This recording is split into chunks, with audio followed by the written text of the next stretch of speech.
नमस्कार शेतकरी बांधवांनो. राज्य शासनाने नुकसानग्रस्त शेतकऱ्यांसाठी 16,71,59,000 रुपयाची मदत मंजूर केली आहे. या मदतीचा लाभ 22,123 बाधित शेतकऱ्यांना मिळणार आहे. कोणत्या जिल्ह्यांना किती मदत आहे बघूया. छत्रपती संभाजीनगरला 11,90,00,000 रुपये, बीड जिल्ह्याला 41 लाख रुपये, गोंदियाला 31 लाख रुपये, गडचिरोलीला 4,09,00,000 रुपये. तर जानेवारी, फेब्रुवारी, मार्च 2026 मधील नुकसान भरपाईसाठी हा निधी मंजूर करण्यात आला आहे.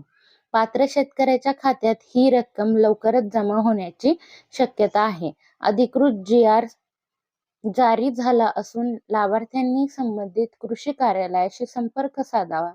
अशा शेती व सरकारी योजनांच्या अपडेटसाठी चॅनलला सबस्क्राईब करा. व्हिडिओ आवडला असेल तर लाईक शेअर करायला देखील विसरू नका. धन्यवाद.